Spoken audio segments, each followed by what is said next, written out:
going on, everyone? It is me, Jefferson, coming to you guys with my last video of 2012, and I am very happy. It is on the Nike Kobe 8 system. Here it is, size 9, new box and everything. Also got new tissue paper, which is cool. These shoes are probably one of the best sneakers I have ever played in, and I'm not only just saying that, I am preaching it. It is Nike Basketball's lightest sneaker at 9.6 ounces. That's 2 ounces lighter than the original Crazy Light. It is also Kobe Bryant's lowest cut sneaker ever, which makes it even better because you get more natural movement within the foot. The upper is amazing. The traction is pristine. It is awesome, and the whole shoe, from the lockdown to the traction to the support, it's downright crazy, man. First off, the traction, as always, we got this combination of herringbone, this herringbone right here, and scales. Herringbone right here too, and you got the scales here. You got that carbon fiber plate for added rigidity. Alright, so the traction on this is completely nuts. There's no squeaky noise or anything like that, but although I prefer it to be squeaky. You got herringbone here for your forward and back movements, the scales here for your lateral movements from side to side. You also have this little circle right here on the heel, which gives you a lot more impact protection, which is pretty dope. Like, they just add this little circle thing. Given that it's translucent soles on this one, on the Christmas one, it didn't really do anything. Usually translucent soles attract a lot more dust than a regular rubber sole, but it didn't affect the traction pattern in any way. So you got this little accuracy little logo right here, and then within that you have this Kobe code, which I don't understand. Right here you have the Kobe Shizuoka logo on the little baby outrigger. Alright, and on the other side you have 4 little logos right there, or icons. I don't recommend using these outdoors, so make sure you get that XDR outsole if you're trying to get Nike ID. Now moving on to the midsole, which is this black area right here. No racial. And usually I don't think nothing of the midsole because it's pretty much just linear. It's the same thing on every shoe or whatever. But this one actually has 3 purposes, which is dope.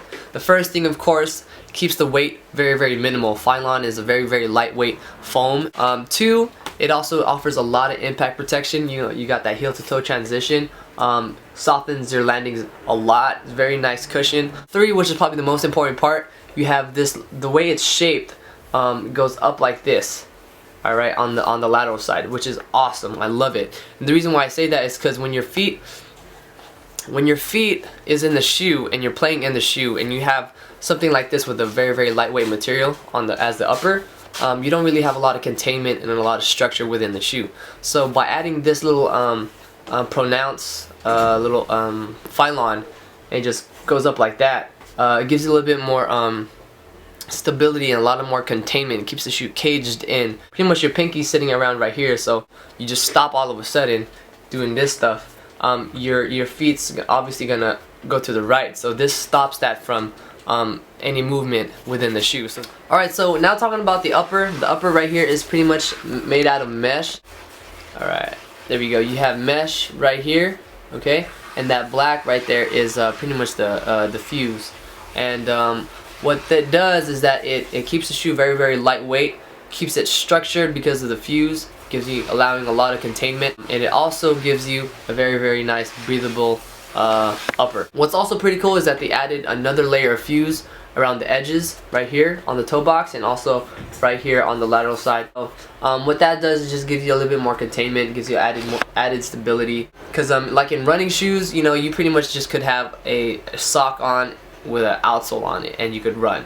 The thing is, with basketball, you can use mesh as the upper like they did with the Kobe 8, but without the extra layer of reinforcement like the fuse on the sides, you won't really have a stable shoe. You could pretty much injure yourself a lot. And that was the biggest mistake by Adidas with the Crazy Light 1, is that they had the shoe so light, very, very well ventilated, but with so many vent holes, and just like there was no structure, there was no support within the upper. So every time you would play basketball, you would literally injure your ankles because it would just, the upper would just collapse within the foot. So not a good job. What's also new this year is the tongue. Now the tongue is pretty much, again, made out of fuse, and it's pretty much similar to the Hyper Dunk and the Hyper Fuse. And what's cool about it, it has a lot of padding on it right here on this side. So like myself, I like to tie my shoes very, very tight, and I have a lot of lace pressure. But on this one, when I do tie it tight, I don't have a lot of lace pressure, which is awesome. Got the snake wrapping around it. It's pretty dope. And with the Shizuoka logo, it's stitched on. So nice touch right here by Nike. What's also nice about this shoe, you have a new little lacing kind of eyelets right there. It's just reinforced with plastic, so it doesn't, you know, tear up and whatnot. Same thing on the other side. And what's also cool about this shoe is that it's just the whole lacing system is changed. It's not just one linear all the way up. It's pretty. It has like a little design to it, which is nice. So, and keeps your feet locked in place very, very nicely. So, speaking of lockdown, the lockdown on this shoe is absolutely perfect, and I mean perfect. When you strap yourself in, you know, lace yourself tight and whatnot, your heel pretty much rests around this heel cup right here, this heel counter, and it fits my heel perfectly, and I mean perfectly. 10 out of 10. Very well cushioned around the ankle lining right here, the ankle collar, and I think it has a lot to do with insole as well. So here is the cushioning system. Of course, this is probably the biggest change to the whole Kobe line, because every single year since the 2K3, 2K4, 2K5, Zoom 1, 2, 3, 4, 5, 6, 7, they've always used the Zoom base cushioning system. Whether it was a full length Zoom bag like the Kobe 7 Elite, or just the, you know, the usual setup, which is a Zoom Air right here and a small little Met bag right here. Every year was always Zoom Air. So when I found out that they were taking out the Zoom in place of this crap right here, I was like, but what's cool about it is that it's something different, and I am no longer upset because this cushioning is absolutely comfortable. So when you play in them, it's very, very low to the ground. It is not as responsive as Zoom Air, so you don't get that bounce. It sits very, very low to the ground. Although the only gripe that I have about this is that it doesn't have a lot of arch support. So people who have high arches and whatnot might want to get that orthotic ready insole, which is available on Nike ID for $40. It's very, very thin, so you can put your own insole on it to give you that arch support. Is it as good as Zoom Air? No. To me, I love Zoom Air, so I'm gonna be biased all the time. It's very comfortable. I wear it around the house all the time.